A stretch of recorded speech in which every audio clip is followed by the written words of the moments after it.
ஒரு ஊர்ல அரவிந்த் அப்படின்னு ஒரு சின்ன பையன் இருந்தான். அவன் நாள்தோறும் பள்ளிக்கு போயிட்டு வந்து மரத்துக்கு கீழே உட்கார்ந்து சாப்பிடுவான்.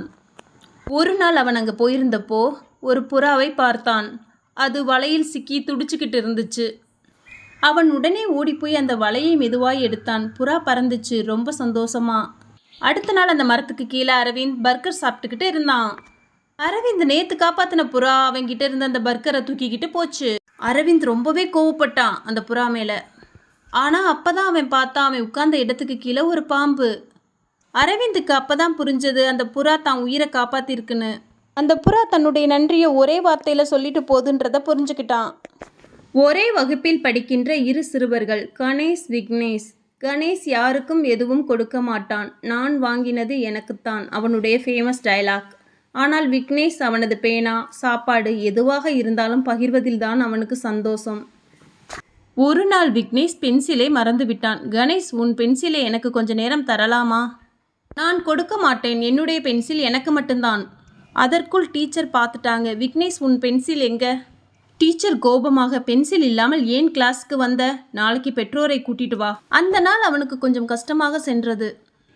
மாலையில் கணேஷ் சைக்கிளில் வீட்டு பக்கம் போய்கொண்டிருக்கும் போது ரோட்டின் பக்கத்தில் இருந்த ஒரு பெரிய பள்ளத்தில் விழுந்து விட்டான். கையில் ரத்தம், முகத்தில் கண்ணீர். அந்த நேரத்தில் வந்தது யாரு தெரியுமா? அவன்கிட்ட பென்சில் கேட்ட விக்னேஷ் தான். அவன் ஒரு நிமிஷம் கூட யோசிக்கல. கணேஷை மருத்துவமனைக்கு கூட்டிச் சென்றான். தண்ணீர் வாங்கி கொடுத்தான். வீட்டிற்கு அழைத்து வந்தான். அம்மா கதவை திறந்ததும் வியப்பில், தம்பி, நீ என் பையனுக்கு பெரிய உதவி செஞ்சிருக்க. நீ ரொம்ப நல்ல பையன், இப்படித்தான் இருக்கணும். அந்த வார்த்தையில் இருந்து கணேஷ் ஒரு நல்ல பாடத்தை கற்றுக்கொண்டான். நான் அவனுக்கு ஒரு சிறிய பென்சிலை கொடுக்கவில்லை, ஆனால் அவன் எனக்கு பெரிய உதவி பண்ணிட்டான். அந்த நாளில் இருந்து கணேஷ் உதவிக்கரம் நீட்டத் தொடங்கினான். ஒரு சின்ன கிராமம். அங்கே ஒரு விவசாயி கணேஷ் மிகவும் நல்ல மனம் கொண்டவர். ஒரு நாள் சாலையில் நடக்கும்போது வலியால் நடுங்கிக் கொண்டிருக்கும் ஒரு நாய்க்குட்டியை பார்த்தார். அந்த நாய் காயமடைந்திருந்தது. அதை கண்ட கணேஷ் தனது தோட்டத்திற்கு அழைத்தார். மருந்து போட்டார், பசிக்கு உணவு கொடுத்தார். அந்த நாள் முதல் அந்த நாயின் பெயர் ஜிம்மி. ஜிம்மி வளர்ந்தது நன்றியும் பாசமும் உள்ள நாயாய். ஒரு நாள் இரவு வீட்டில் எல்லோரும் தூங்கிக் கொண்டிருந்தனர். திருடர்கள் வீட்டிற்குள் நுழைய முயன்றனர். ஜிம்மி கத்தியது, கணேஷை எழுப்பியது. திருடர்கள் பயந்து ஓடிவிட்டனர். கணேஷ் ஜிம்மியின் தலையை தடவினார். நான் உனக்கு சாப்பாடு கொடுத்தேன், நீ என் உயிரை காப்பாத்திட்ட. நன்றியுள்ள நாய் உண்மையான தோழன் என்பதை ஜிம்மி நிரூபித்தது. ஒரு அழகான கிராமத்தில் ராஜா மற்றும் ராம் என்ற இரு சிறுவர்கள் இருந்தார்கள்.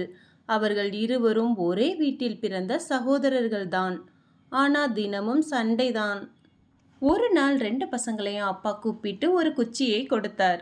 அந்த குச்சியை உடைக்க சொன்னார். ராஜா உடைத்தான், ராமுவும் உடைத்தான்.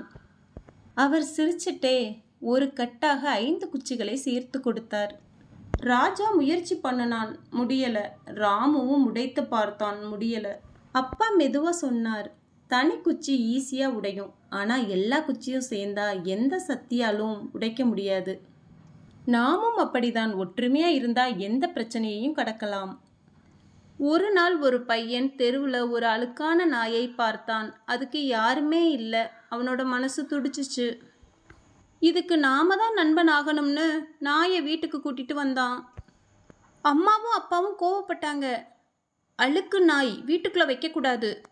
அந்த பையன் கண்ணீர் விட்டு சொன்னான், வீட்டுக்குள்ளே வராது, வெளியில தான் இருக்கும், நல்ல நாய். நாய் அமைதியாக வாசல்ல இருந்துச்சு. ஆனால் ஒரு நாள் நைட்டில் திடீர்னு கதவு தட்ட ஆரம்பிச்சிச்சு.